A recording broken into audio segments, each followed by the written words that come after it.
Budget और युवा। दोस्तों, मेक इन इंडिया को आगे बढ़ाने के उद्देश्य से लघु, मध्यम और बड़े उद्योगों को शामिल करते हुए राष्ट्रीय विनिर्माण मिशन की स्थापना की जाएगी। ये घोषणा माननीय वित्त मंत्री श्रीमती निर्मला सीतारमन ने आज संसद में केंद्रीय बजट 2025-26 पेश करते हुए की। यह केंद्रीय मंत्रालय और राज्यों के नीतिगत सहायता, निष्पादन, कार्य योजनाएं, शासन और निगरानी फ्रेमवर्क उपलब्ध कराएगा। राष्ट्रीय विनिर्माण मिशन 5 महत्वपूर्ण क्षेत्रों अर्थात व्यवसाय करने की सुगमता और लागत मांग वाली नौकरियों के लिए भावी तैयार कार्यबल, जीवंत और गतिशील एमएसएमई क्षेत्र, प्रौद्योगिकी की उपलब्धता और गुणवत्ता युक्त उत्पाद पर बल देगा। दोस्तों, माननीय केंद्रीय गृह मंत्री ने कहा कि यह मिशन स्वच्छ प्रौद्योगिकी विनिर्माण को भी सहायता प्रदान करेगा। इसका उद्देश्य घरेलू मूल्यवर्धन में पर्याप्त सुधार करना और solar, PV cell, EV battery, मोटरों और कंट्रोलरों, इलेक्ट्रॉनिक लाइटरों, विंड टाइबिनों, अत्यधिक वोल्टेज वाले ट्रांसमिशन उपकरण और ग्रिड स्केल बैटरियां का इकोसिस्टम तैयार किया जाएगा।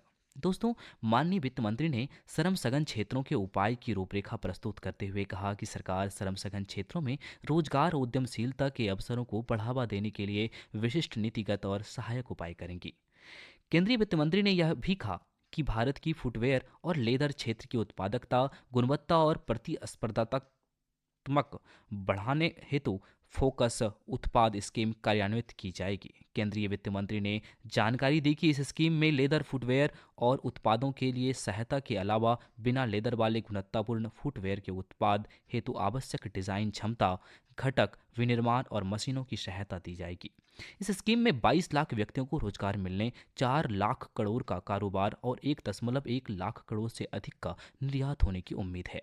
दोस्तों, केंद्रीय वित्त मंत्री ने भारत को वैश्विक खिलौना केंद्र बनाने के लिए राष्ट्रीय खिलौना कार्य योजना कार्यान्वित किए जाने का प्रस्ताव पेश किया। इस योजना में क्लस्टरों, कौशलों और ऐसे विनिर्माण इकोसिस्टम के विकास पर जोर दिया जाएगा जिसके परिणाम स्वरूप उच्च गुणवत्ता वाले ऐसे अनूठे, नवीन और पर्यावरण अनुकूल खिलौने बनेंगे जो मेड इन इंडिया ब्रांड का प्रतिनिधित्व करेंगे। खाद्य प्रसंस्करण के क्षेत्र में सहायता प्रदान करने के लिए केंद्रीय वित्त मंत्री ने पूर्वोदय के प्रति सरकार की प्रतिबद्धता दोहराई। केंद्रीय मंत्री ने बिहार में राष्ट्रीय खाद्य प्रौद्योगिकी, उद्यमशीलता और प्रबंधन संस्थान स्थापित करने का प्रस्ताव दिया।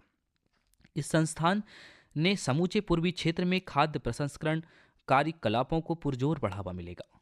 इसके परिणाम स्वरूप किसानों के उत्पादों के मूल्य संवर्धन के माध्यम से उनकी आमदनी बढ़ेगी और युवाओं को कौशल, प्रशिक्षण, उद्यमशीलता